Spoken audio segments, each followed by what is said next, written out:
everyone, welcome back to another episode of A Lady's Garden. I hope everyone is having a good week and I hope everyone has a great weekend this weekend.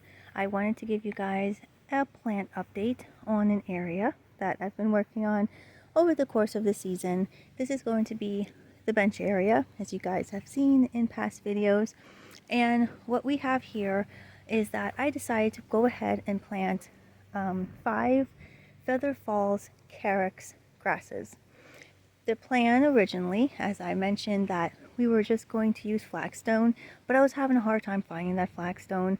Couldn't really justify spending $200-300 on a couple pieces of flagstone, so I decided to do away with the flagstone idea. I think I had enough hardscape in this area, well, the whole garden bed really. My garden beds are edged with either the stone that we see here or the kind of plastic edging that you have to dig into the ground, and it works well. So I kind of abandoned the flagstone idea, but I wanted something that was, I don't know, I guess I wanted something pretty. Didn't want to do any more boxwoods. Didn't want to do any, I know I mentioned ground cover, thinking about, was ajuga, for a couple areas. But the great thing about this grass is, number one, I have it in another side of the garden. So let me take you guys and we'll look at the other part of the garden that I have this grass. So here we are in the what we call the grace garden, and here's the grass. As you can see, they get a nice decent size. This was actually 2 containers that I planted about, I would say this garden's like maybe 4 years old. It's a great grass, and it's funny how you're looking for ideas, but sometimes the ideas are in your garden. You just never, don't really pay attention, or at least me at least. These grasses are actually evergreen. So they stay and they give me a structure all winter long, while everything else, goes to sleep. The boxwoods, of course, are evergreen, but the grasses stay up. They get pretty dense. Now, I could have easily divided these, but sometimes I feel like when you divide plants, you're basically pushing the reset button. You divide those plants, and those plants have to take a little bit of time to kind of get back, to get reestablished again. And then the other side of it is that you also, it's free, but if you can, unless it desperately needs to be divided, I don't want to divide any more plants. I kind of want nice looking plants right away, immediately. And if you have that ability, where you can, then, go for it. If you don't, you divide your plants, but I always feel like you're pushing a restart button again. Okay, so let's go back to the bench. So here we are back again at the bench. Looking at the grace garden, looking at how big those grasses get, nice full size, that's what I want for this area. So I put them as closely to the legs as I can, and then I popped one more in the back just to kind of create a little grouping of grasses that it's going to give me an evergreen structure, while the hostas and the hydrangeas, everything goes to bed. You'll have this grass that's evergreen surrounding the bench, along with the 2 boxwood, the Green Mountain boxwoods. My idea for the space behind it, I think mahogany colored heucheras or coral bells would look amazing with the texture of this grass. So you have the bold leaf of the hostas, you have the small fine leaves of the boxwood, you have the grassy texture of the carex, and then that red behind them to fill in that area back there, I think would look pretty amazing. The hydrangea is doing okay. You can see it's turning back to a purple color. It's not in the other area where the soil was probably really acidic to turn it blue. Now it's kind of going back to the true purple. I have yet to mulch this area because I'm still holding on to the idea of finding heucheras or coral bells that are red, mahogany red, maybe even a mix of that type of family and color to kind of put back here. But yeah, so we'll see what happens. What I did do is that I actually happen to have 4 small pavers that I nestled into the ground under each leg. So if you sat on it, and it's not really a sitting bench, but if you did, you're not going to kind of sink into the ground. They are packed underneath there really well.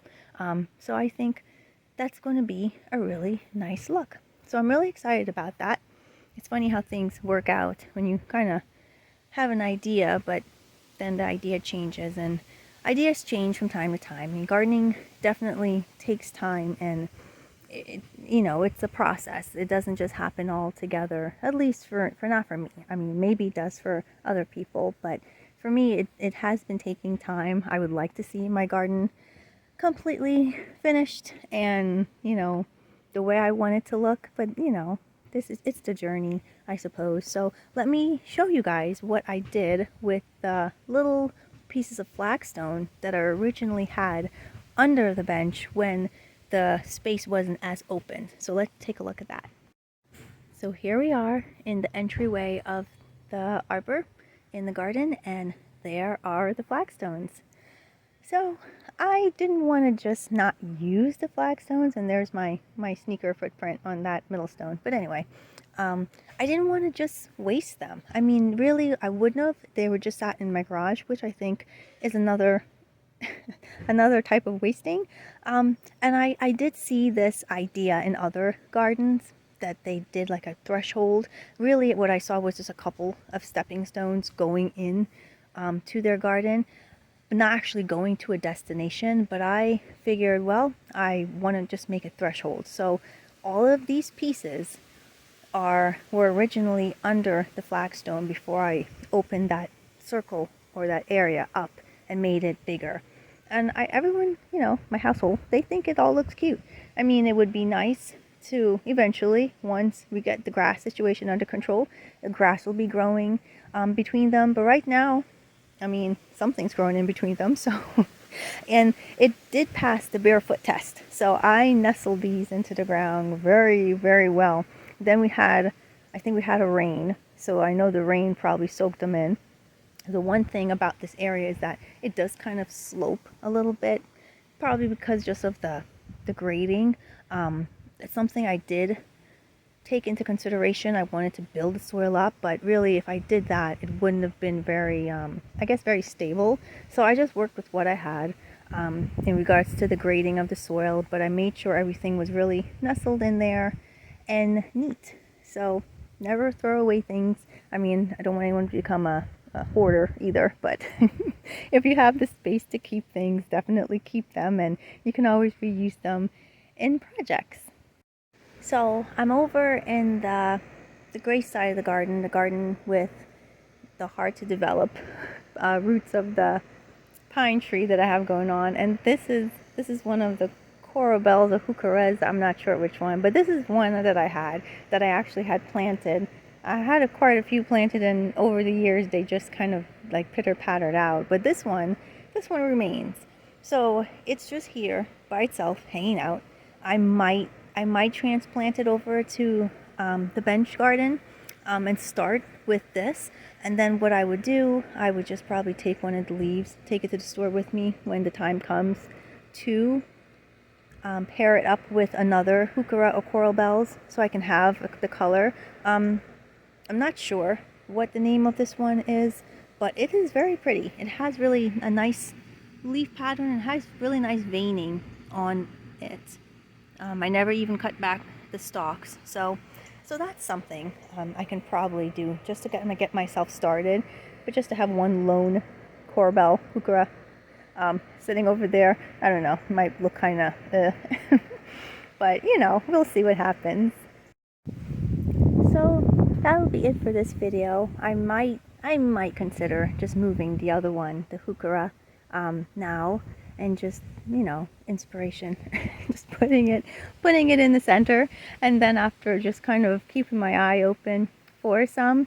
The other day we did go to one of the big box stores, and I saw something there that looked interesting. It was like a mahogany color, and it was big. Like, it was a big heuchera. I've never seen them sell such a big heuchera, but I know we're winding down in the season, and not to sound cheap, but I know they're going to go on sale. So it's like, why pay full price when it's going to go on sale and you can get it a little cheaper? So I'm kind of just holding off until they do go on plant sales because that's what happened. I mean, I think a couple of the boxwoods I have in my garden, not the circle, but a couple of the other ones, I got those for almost 75% off of the full price around September because they were just trying to get rid of plants around that time. So we'll see, you know. You know, they have that saying, don't work harder, work smarter. Well, why pay more when you can get a discount?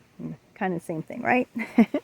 So anyway, I hope everyone has a really great weekend. Thank you as always for watching. Thank you very much for subscribing, and I will see you guys in the next video. Bye.